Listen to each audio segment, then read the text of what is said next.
आज के जमाने में कोई अपना नहीं होता। सिर्फ लोग तब तक साथ होते हैं जब तक उनका स्वार्थ होता है। अगर कोई अकेला है तो इसका मतलब यह नहीं है कि उसे कोई पसंद नहीं करता, बल्कि वह अकेला इसलिए है क्योंकि उसने दुनिया की औकात जान ली है। लोगों को परखने की आदत डालो। जैसे हर चमकती चीज सोना नहीं होती, वैसे ही हर अच्छा दिखने वाला इंसान सच्चा नहीं होता। भगवान कहते हैं, जो व्यक्ति अपने मन को काबू में कर सकता है वह जिंदगी में कुछ भी कर सकता है। इंसान की अच्छाई पर सब खामोश रहते हैं, लेकिन चर्चा अगर उसकी बुराई पर हो तो गूंगे भी बोलने लगते हैं। श्री कृष्ण कहते हैं, तुम्हारे बीते हुए कल को तो मैं ठीक नहीं कर सकता, लेकिन तुम वर्तमान में अगर अच्छे कर्म करोगे तो मैं तुम्हारा आने वाला कल अवश्य उजागर करूंगा। जिस तरह समुद्र में खारे पानी को गर्म करने के बाद नमक के कण दिखाई देते हैं, ठीक उसी तरह से जब हम ध्यान, भक्ति और तप करते हैं तब हमें भगवान के दर्शन हो सकते हैं। इसलिए हमें अपनी बुराइयों को छोड़ना पड़ता है, तभी हम ईश्वर को प्राप्त कर सकते हैं। अगर आपको बहुत सारी परेशानियों से गुजरना पड़ रहा है तो आप खुश हो जाएं, क्योंकि भगवान की नजर आप पर है। देर से ही सही, लेकिन वह आपकी जरूर सुनेंगे। गीता में भगवान श्री कृष्ण कहते हैं, हे अर्जुन, मैं किसी का भाग्य नहीं बनाता, हर कोई अपना भाग्य खुद बनाता है। आप आज जो भी कर्म कर रहे हो उसका फल आपको कल प्राप्त होगा, और आज जो आपके पास है वह आपके द्वारा किए गए कर्मों का फल है। भगवान बोलते हैं, तू करता वही है जो तू चाहता है, पर होता वही है जो मैं चाहता हूँ। तो तू वही कर जो मैं चाहता हूँ, फिर वही होगा जो तू चाहेगा। अतीत को बदला जा सकता है, वर्तमान से बचा नहीं जा सकता। केवल भविष्य को संवारने का कार्य ही वर्तमान में किया जा सकता है। जब आप एक कठिन दौर से गुजरते हैं, जब सब कुछ आपका विरोध करने लगता है, जब आपको लगता है कि आप एक मिनट भी सहन नहीं कर सकते हैं, तब भी कभी हार न माने, क्योंकि यही वह समय है और स्थान है जब आपका अच्छा समय शुरू होगा। आज तुम्हारे जीवन में कितनी मुसीबतें हैं, इससे कोई फर्क नहीं पड़ता। फर्क पड़ता है तो बस इस बात से कि तुम इसका सामना कैसे करते हो। एक बात हमेशा याद रखना, किसी के सामने गिड़गिड़ाने से ना तो मोहब्बत मिलती है ना ही इज्जत। इसलिए अपने स्वाभिमान को जिंदा रखो। कोई अगर आपकी किस्मत में होगा तो वह आपके पास खुद ही चल कर आएगा। राम सेतु पुल के निर्माण के वक्त जब सभी वानर सेना मिलकर राम नाम के पत्थरों को समुद्र में डाल रही थी, तो उस वक्त एक छोटी सी गिलहरी भी उन वानरों के साथ मिलकर समुद्र में छोटे छोटे पत्थर डाल रही थी।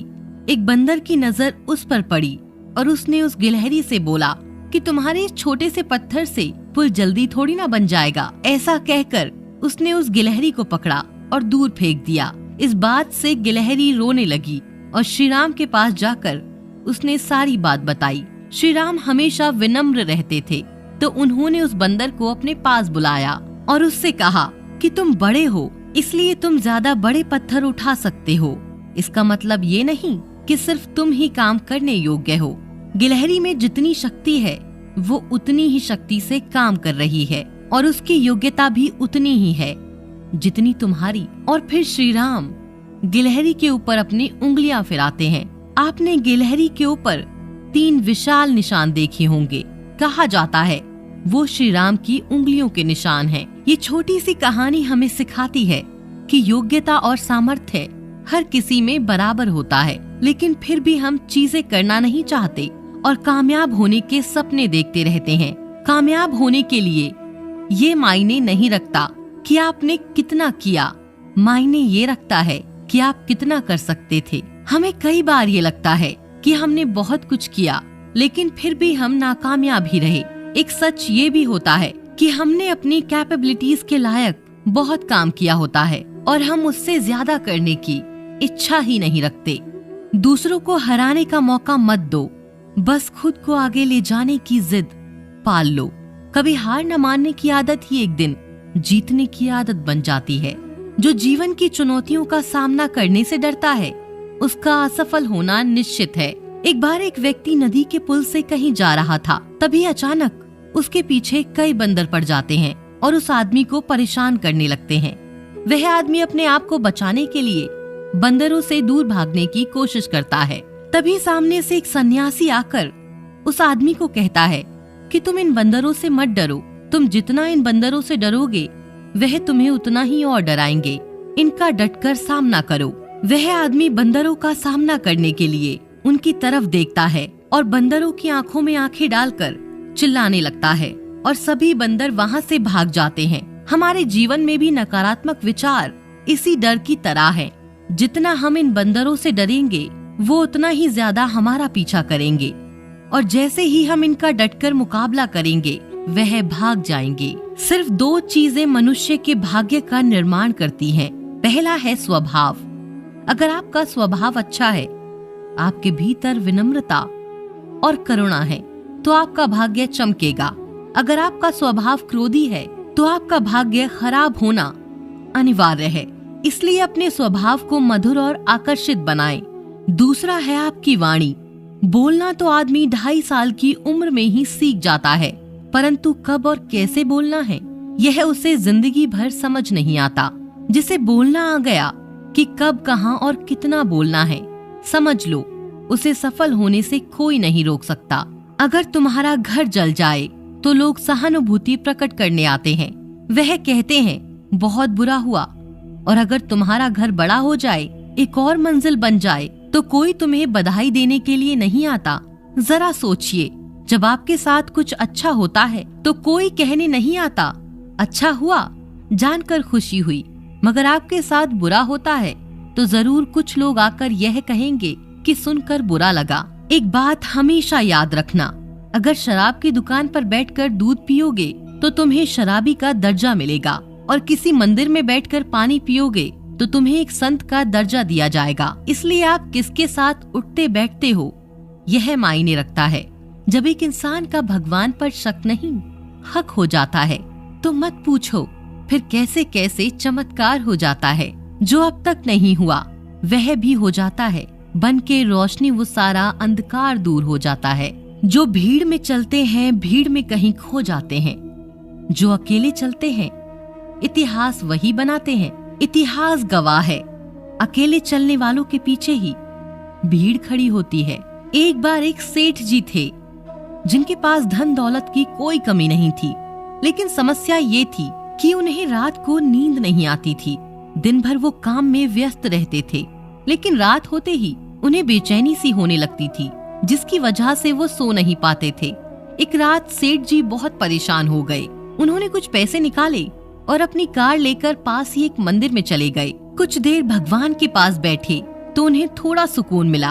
अब जैसे ही वहाँ से जाने लगे तभी एक गरीब व्यक्ति भगवान के पास आकर प्रार्थना करने लगा। भगवान से प्रार्थना करते करते उसकी आंखों से आंसू निकलने लगे। सेठ जी ये सब देख रहे थे। उन्होंने उस व्यक्ति से पूछा, क्यों भाई, इतनी रात को मंदिर में आकर तुम क्यों रो रहे हो? ऐसा भी क्या हो गया तुम्हारे साथ? वो व्यक्ति बोला, मेरी बच्ची बहुत बीमार है और इस वक्त वो हॉस्पिटल में है। मेरे पास उसके इलाज के लिए पैसे नहीं हैं। अगर कल सुबह तक उसका इलाज नहीं हुआ तो वो बच नहीं पाएगी। अब भगवान के सिवा मेरे पास कोई उम्मीद नहीं है। उसकी बातें सुनकर सेठ जी का मन दुखी हो गया। वो सोचने लगे कि एक मैं हूँ जो दिन भर पैसे कमाकर भी सुकून की नींद नहीं ले पाता और भगवान के पास आता हूँ, और एक ये है जो कि अपनी बेटी की जिंदगी मांगने के लिए अपना सब कुछ छोड़कर भगवान के पास आया है। सेठ जी ने तुरंत अपनी जेब में हाथ डाला और जितने भी पैसे उनके पास थे उन्होंने उस व्यक्ति को दे दिए और उस व्यक्ति के चेहरे में रौनक आ गई। सेठ जी ने अपना कार्ड निकाला और कहा कि अगर कुछ भी और जरूरत हो मुझे जरूर बताना। लेकिन उस व्यक्ति ने कार्ड वापस कर दिया और सेठ जी को बोला कि मुझे इस पते की जरूरत नहीं, क्योंकि मेरे पास उसका पता है। सेठ जी आश्चर्य में पड़ गए और बोले, तुम्हारे पास किसका पता है भाई? गरीब व्यक्ति बोला, उसी का जिसने इतनी रात को आपको यहाँ मेरी मदद के लिए भेजा। सेठ जी मन ही मन मुस्कुराने लगे। उस गरीब आदमी की मदद करके सेठ जी का मन बहुत हल्का हो गया और उनकी बेचैनी भी कम हो गई। सेठ जी वहां से चले गए और चैन की नींद सो गए। ये कहानी हमें सिखाती है कि परेशानियों और दुख से घिरे व्यक्ति की मदद भगवान हमेशा किसी न किसी रूप में जरूर करते हैं, लेकिन उसके लिए हमें भगवान पर विश्वास होना भी जरूरी है। बिना विश्वास के लिए पूजा पाठ, भक्ति, ये सब चीज किसी काम की नहीं है। भगवान पर आस्था होना, उस पर विश्वास होना बहुत जरूरी है। एक तरफ तो हम लोग ये कहते हैं कि भगवान होते ही नहीं, और जब हम पर कोई मुसीबत आती है तो हम सीधा भगवान की तरफ ही दौड़ लगाते हैं। ऐसे लोगों को भगवान पर विश्वास नहीं होता और भगवान ऐसे लोगों की मदद भी नहीं करते। इसलिए अगर आपको विश्वास है तो सब कुछ है, अगर नहीं है तो फिर कुछ भी नहीं है। आई होप आपको ये सुविचार और कहानियां पसंद आई हों। इन आध्यात्मिक सुविचार और स्टोरीज को लेकर अगर आपका कोई भी विचार हो तो हमें कमेंट सेक्शन में जरूर बताएं। ऐसी और भी प्रेरणादायक वीडियो देखने के लिए इस चैनल से जुड़े रहें। इस वीडियो को शेयर करना ना भूलें।